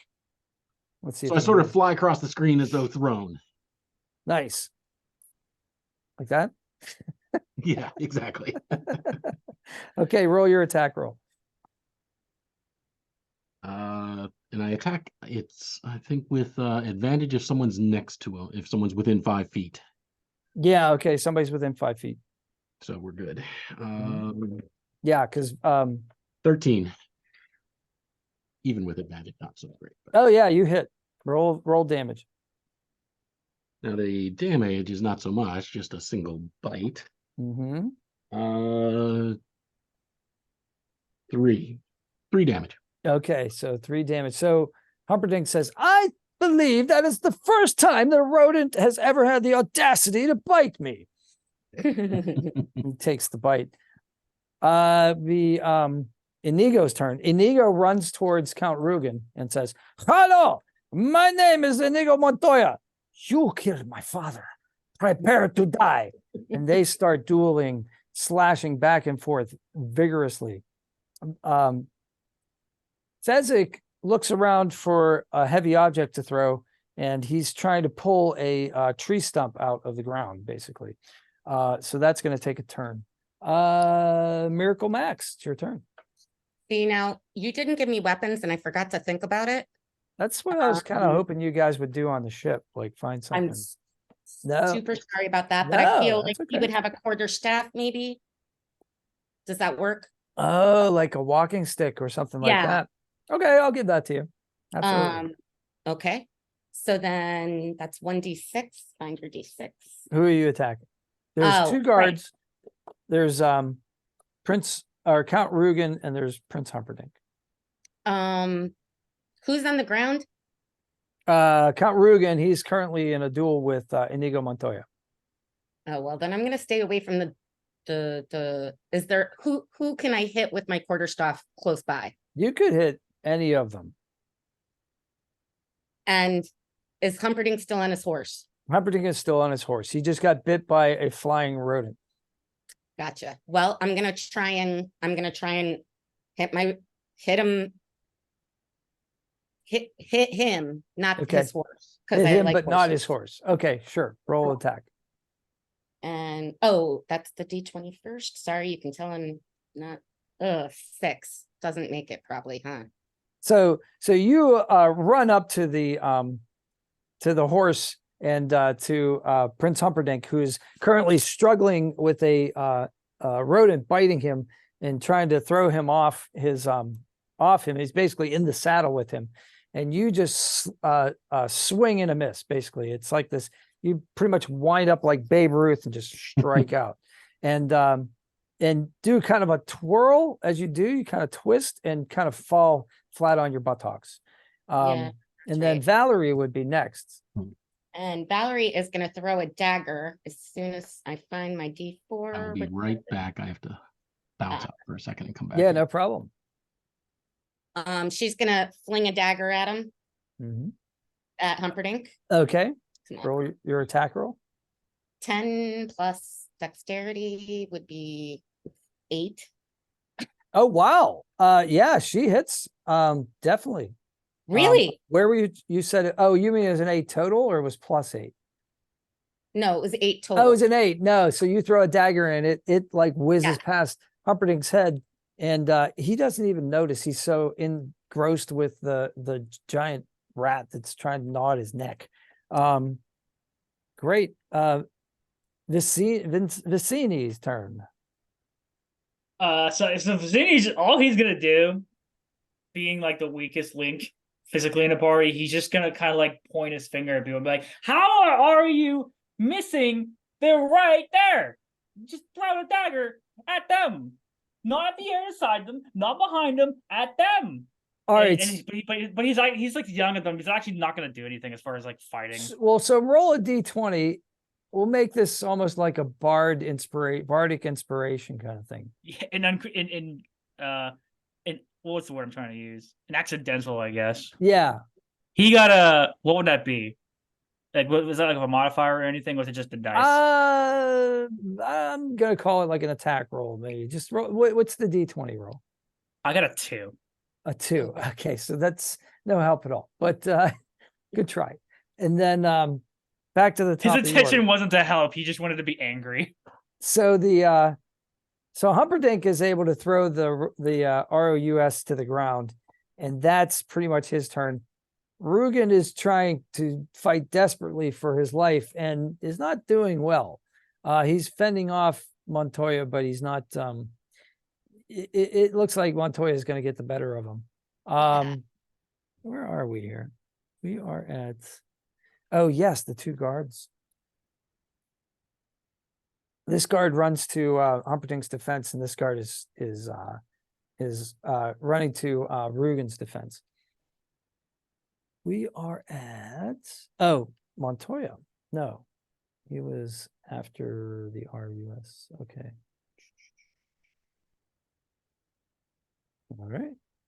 All right. So Vicini is able to. I gotta let Craig back in. Admit. Vicini is able to rip a tree trunk out of the ground and hurl it at one of the guards who's approaching to help Prince Humperdinck. Hits and clobbers him, knocks him pretty much off his horse, and he falls prone on the ground underneath his horse. Does that mean that we then have advantage? I forget. Yeah, you have advantage on anybody who's laying prone. That's for sure. Thank you. Craig, are you with us? Yes. I'm here. Okay. If you are ready, it would be the ROUS's turn. Awesome. Humperdinck was able to break the grapple basically and throw you to the ground. You're on the ground now, but you're on your feet, but you're right by his horse, and you're in between. You're basically in between Humperdinck and Rugen. So you had a successful attack against Humperdinck. This guard is on the ground lying prone. This guard is going to help Count Rugen, who is facing Inigo Montoya at the moment. And Decisions. yes, you have options. So there's a guard on the ground. There is. Well, I'm gonna leap on that guard then. Okay, so you go behind Prince Humperdinck and leap on that guard. You can attack with advantage. Yep. Ooh, nat 20. Oh, wow. Okay, so double your damage. 3, 6. This guard was already injured by the fall, so you were able to basically bite this guard and you dispatched this guard. Let's put Dispatch the guard. You can describe that if you want. Oh yeah, well I basically land on the guard on his face, grab him by the neck, and you can't tell whether it's me or the guard who's squealing, but somebody's Nice. Very nice. All right. and then he lays still. Good. Inigo pierces both shoulders, either shoulder of Count Rugen, and also gives him scars on both of his cheeks this round. And he is threatening him and saying, offer me money, offer me power, offer me anything I want. Next is I already did Fezzik. So next is Miracle Max. Miracle Max. All right. He's gonna go after Humperdinck, who is also prone, correct? Humperdinck is still on his horse, but he's Oh, yeah, but that's okay. You're still like right now, you basically like did like a 180 or a 360 trying to hit him the first time. But you're real close to him and you have that quarterstaff. You could try to unhorse him if you wanted to. I want to try and horse him. All right. Big money, no whammies. Fuck me. Excuse me. Language. You can blip that out. This is D&D. That's a 1. Wow. So I was going to say Humperdinck rolled an 18 to kind of evade. So he's an expert horseman. He kind of knows this maneuver. He's trained against it since he was a little boy in the saddle. And you hear him almost let out a laugh as he turns his horse in the stirrups, and he kind of kicks you with one of the stirrups as a kind of I guess it would be an attack of opportunity as he's moving away. So you take like 2 damage. It's not much, but it's more of an insult than an injury. He doesn't consider you to be much of a threat. I'm clearly not. Valerie's next. Valerie is going to what does vicious mockery really do? Vicious mockery can do like 1d4 psychic damage, but it also, if it's successful, it makes the character roll their next roll with disadvantage, or there may be a duration of that actually. I'm gonna try for the I'm gonna pull out another dagger and fling it right at his face. Cool. And that is a 9. Plus dexterity, which would be 7. A 7, and another dagger flings past him. This one he sees though, and so he actually turns his horse, and now he's turning towards you. He sees that you may be a threat. He doesn't seem to believe it, but he's like, well, wait a minute. This guy's got a stick and he's got nothing on me. And this lady's throwing daggers at me. I might have to take care of this. I'm not 100% sure yet. Vicini. Any damage actually been done to the prince yet? Yeah, the prince actually has been done 3 damage, a bite to the neck. Dang, he got Presumably poisoned too. Vicini's just laughing to himself at the thought that a like literal rat is actually proven to be more dangerous than like everyone else on the team, including himself, to the prince. So I was gonna say for his term, he was just like laughing. What do we name him? Harvey? Harvey. Yeah. Harvey. Who's still there? The other guards, right? There is a guard that's running towards Count Rugen to help him, and then there's basically 3 adversaries right now. You got Rugen, who's just been slashed by Inigo, and you've got the guard who's undamaged, and you've got Prince Humperdinck on horseback. I guess he's gonna try and do what he did last time to like do a bardic inspiration type thing to if that's even allowed to Sure. whoever's throwing the daggers, they really need some Okay, Valerie. words of wisdom there. Go ahead. What are your words of wisdom? And it's just like, remember, the target is what you want to hit. You throw something at that is what you want to hit. You are not trying to aim around it. I know you're trying to use these big brain moves because you want it to be stuck in the middle, right? I get that. You already did it twice now. Like, please, if you get a hook, line, sinker, and get it down in the middle. Why don't you stop your yapping and actually do something effective? I am doing something effective. I'm doing my job as the leader and leading for you. Oh, you're leading. No, well, wouldn't I be doing better if you were leading better? What is it that Prince says? Watch how you speak to me or something. Is that the senior's phrase now? Vicini's How he phrase? speaks. Well, I know because I know Prince Humperdinck at some point was like yelling at Buttercup, saying, like, "Don't speak to me that way." Yeah. when he I grabs would her. not say such things if I were you. Yes. Just imagine if Vicini like says that and kind of like gritting his fist. He's like, "I wouldn't say such things like that to me." Roll a Well, you're d20. clearly not going to do anything anyway, so Roll a d. No. Have Vicini roll a d20 to see if he's inspired through his negative comments. What is that? Like a wisdom that I'm rolling, which is a regular D20. Yeah, you can roll wisdom. Well, because that if it's a wisdom, it's a 10. If it's not, it's a 6. Right. Oh, that was your roll. Yeah, that was my roll. Oh, okay. So it was a 10. All right. Roll a d 4. Yeah, I gotta change the numbers on here. Oh, just roll a d20 then and tell me if it's below. No, I got it. I got it. I got a 3. Oh, you got a 3. Oh, okay, great. So yeah, Valerie's like, she wants to show that what she can do. She's gonna roll with advantage on the next round.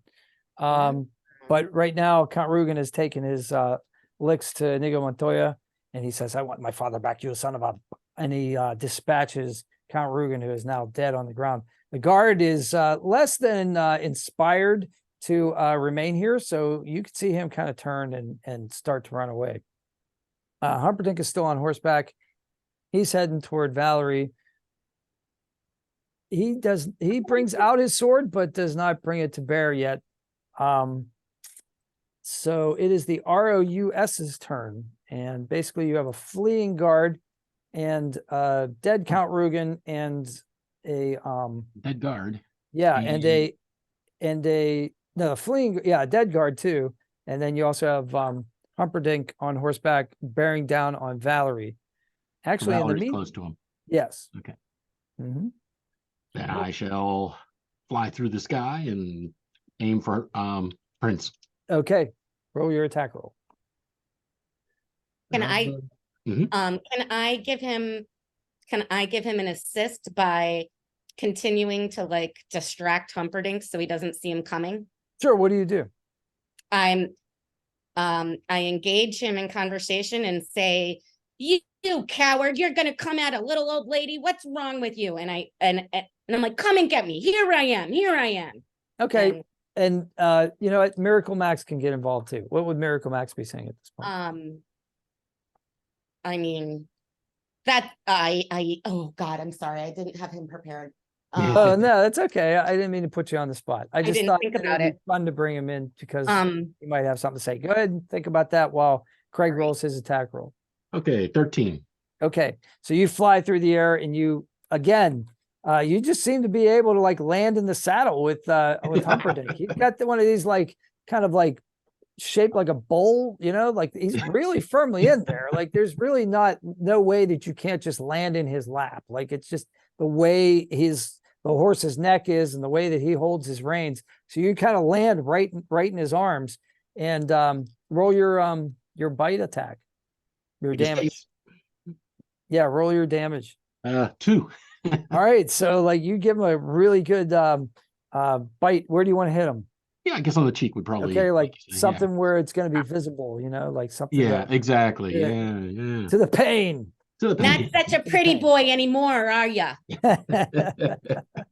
I would not say such things if I were you. All right, it's Max's turn. You talk to my wife that way, huh? Let's see. I guess all he's got really is his quarterstaff. So he's like, listen, Mr. Ed, I'm really sorry I'm gonna have to do this. I think he's gonna have to go over the horse to try and unhorse him. Okay. Aim at the horse's feet. Pardon? Aim at the horse's feet or something. Yeah, exactly. Oh, okay. It might Great. be less resistance that way. That would probably be an attack with advantage since that's not something that, it's something within his reach and not a tactic that the horse would be expecting at this point. Exactly. Okay. Well, then we've got double 10s. Isn't that interesting? 10 and 10 plus quarterstaff is strength or dexterity. It doesn't matter. They're the same, I think, for him. -2. Like I said, though, I think I think that would work. So describe what you're trying to do. I'm trying to trip the horse so that the front end of it goes down. So you're not actually trying to hurt the horse. You're basically not trying to trying hurt to the like horse. to unbalance Distract the horse. Yeah, unbalance Yeah. him. Yeah, well, a horse is pretty top heavy. I mean, I don't think that's going to be so hard to do. So describe how the horse comes down. So I swing my quarterstaff at his front legs, and he tries to kind of jump up so he doesn't get hit real hard, but he has to curl them in, and he ends up kind of face planting down on the ground, the horse, so that his front end, his back end is still up and his front end is down. Gotcha. Gotcha. I can see that clearly. Very nicely done. So Humperdinck rolls a dex save and fails, and he falls out of the saddle. Wesley is right there, and he basically has his rapier at Prince Humperdinck's throat, and he says, "Drop your sword." Humperdinck rolls a 6 on his willpower saving throw and throws his sword to the ground. So the Humperdinck is defenseless at the moment. Wesley is over top of him with his sword aimed at his neck, and it is Valerie's turn. Who's left standing? That's it. The guard is thing. gone. You have it. The guard has left the area. The one that was. Well, then I just want to basically viciously mock Humperdinck as badly as I can to just take out any last shred of dignity that he might have. Make Go him for question it. every decision he's made. Tell us what Valerie says. Oh gosh. You're so ugly. Your mother couldn't even look at you when you were born. You're so stupid. You let a bunch of freaking ragtag and you let a rat beat you. And yet somehow the rat is the best of us. Even if you were the most handsome dude in the world, Buttercup wouldn't want anything to do with you. 18, yay. Yes, it works. Absolutely. He is thoroughly, utterly shamed and humiliated. Vicini, you have one last turn here if you want to do something. He just applauds. Well, I just had to take my word back in that one. Very Rat's good. still better than all of us, though. The rat's still the strongest one. Very good. So the combat is over. You have Humperdinck in tow. You take him back to the castle. The good king and queen are there, and you describe exactly what came to pass. They are shamed at their son's behavior and award you with the chest of gold that you were promised, and all live happily ever after. Very nicely done. This was fun.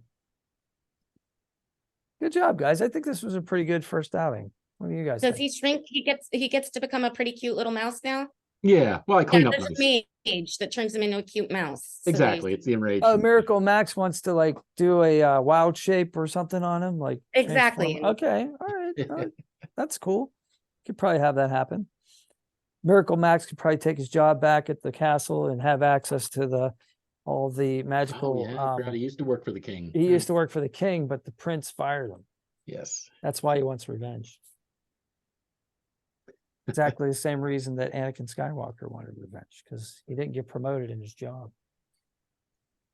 So, yeah, what did you guys think? Did you guys have fun? That was neat. Yeah, that was fun. That was And fun. a completely different, alternative ending. Yeah, that definitely could have gone a different way, huh? What did you have planned that we foiled? I tried not to overplan. Well, I mean, it didn't go according to the script, the original script. I didn't know how far I was gonna go, but I was like, the reason I didn't have Vizzy fight is because he was still under the original plan of the prince to actually end up wanting to kill Buttercup to start that war with Gildan. So like his whole thing was like to just inconceivably not do anything. But then once eventually the princess was saved, he was going to try and just kill her. Kind of wait and see kind of thing. Yeah. Kind of waiting to play his cards, Well, yeah, he's the type that would flip very quickly, I think. Oh, absolutely, yeah. That could be part 2. That could be a sequel, maybe. Um, yeah, that's one thing that I've learned about DMing is that it's fun to like make maps and it's fun to make character sheets and that sort of thing. But as far as plot goes, I mean, the player characters are always going to derail your plot. And do something weird. Yeah. Yeah. Always. And you kind of So, just like, have to roll with it. Yeah. if you want to railroad them, I mean, that's fine. But, you know, like I like waypoints. Like I want the story to hit this and this and this. So like if we had time, I was going to like, you know, go to the torture chamber and do that in the middle and then have a scene where you storm the castle. But the way time goes, you know, we used our 2 hours. So like it was, you know, it worked out well to end it in the fire swamp. But it's better to have more stuff than not enough stuff, right? Right. Mm. So, and then that's the other thing about DMing is you can always use the other stuff somewhere else. You know, if you make a map of a castle, like a storming the castle kind of thing, you can use it as a bank vault the next time, or Mm, you know what I mean. You can modify it, so there's never any wasted preparation. definitely. Cool. All right, so we'll have to start thinking about what do we want our next intellectual property to be. It's hard. There's so many choices.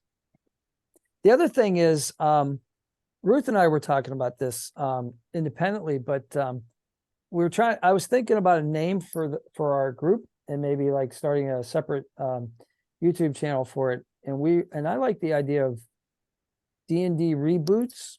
And Ruth actually had a great idea. We were thinking about like a pair of boots, the buckles looking like D's, so like D&D on the buckles, and then the word reboots underneath. And Ruth had made the O's into 20-sided dice, which I thought was very clever. Yeah, I Oh, don't yeah. love the whole rest of it though. Hang on, I'll get the picture up. I actually did a little sketch if I can find it. I think Tara was going to firm it up for me, but I'll show you my Oh, rough good. draft. I'm not an illustrator. I admit that. I'm a layout. Where did I put it? Oh.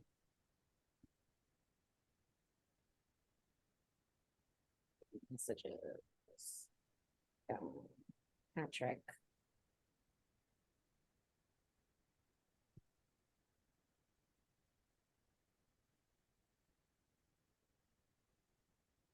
Okay. Chat. Well, it's somewhere on this mess of a desk. I can't find it, but I'll. But I took a picture of it. I can Oh, put it in the group chat, and then yeah. So anyway, I did a search to see if anybody had used that name before, and there was this group in Chicago apparently about 3 years ago that did a reboot of Die Hard, and that seemed interesting. I didn't watch the videos, but they didn't use the name D&D Reboots. It was they used reboot, but it wasn't. They didn't call their channel that. So I don't think we're stepping on anybody's toes. If we're stepping on anybody's toes at all, it's those guys, and they only seem to do like one scenario with about 5 videos, and that was 3 years ago. So I think we're probably in the clear there. You know what I mean? So Right. as far as like, you know, because I don't want to steal somebody's idea, but actually we came up with this before I even looked that up. So I don't think this is like, there's got to be other people who've done similar things, right, in D&D, but like, you know, as far as like putting it out there, we're not duplicating anybody too closely, right? So, and as long as it's not someone that's making a ton of money off of it, they're not going to care, right? dude, I'd invite them to like play with us. You know what I mean? Right. Mhm. Like, I think it'd be awesome because they've already kind of, you know, plowed the field, you know, that they could probably give us a bunch of ideas, you know, so yeah. All right, so I'll be interested in hearing like, you know, what you think after you sleep on it and all that stuff, but how we want to proceed, you know, as far as like critiques, concerns, improvements, Yeah. ideas, things like that. Do we need more lead time? Do we do this once every week, once every 2 weeks? What does it you know what I mean? What does it take? Mhm. So that kind of I'm stuff. fine with either, but regardless of what we pick, I'm not available next week because I'll be Okay. in Cleveland, or at least So- coming back from Cleveland. So actually that's another thing. So it, you know, like Anne had she's on vacation and she had some trouble with the Wi-Fi at her resort, at her place. So it seems, it's probably more than likely that one person isn't going to be able to make it on a certain, week. And that's totally fine. I mean, that happens in most D&D groups anyway, right? Because it's hard to get like 5 people together. Oh, So- I know. I was Yeah. DM myself at some point. Yeah, yeah, I told you already. It's impossible to micromanage everyone's schedules, Right. Oh, yeah. especially when you're on college. Ugh. So we wing it. So, if you know anyone that you think would be ideally suited to do this, feel free to, check with me and maybe we can invite them. I have, 1 or 2 people in mind, that I think, I've been thinking, I'm like, oh my God, like this one guy can do great, like, characterizations, like he's really good at voice acting. So I thought, oh, he might be good, but I don't know that he's ever played D&D before. So I don't know if he's interested. So we'll find out. But all right. Thanks for your 2 hours of your time. If you need to go Thank you. now, feel was free fun. Thanks for to. giving us a good. Thanks for free to giving us a go. good 2 hours. Yeah. Thanks. Yeah, Right you on. bet. All right, cool. All right. We'll see you guys. See you You later. guys have a good night. Dude.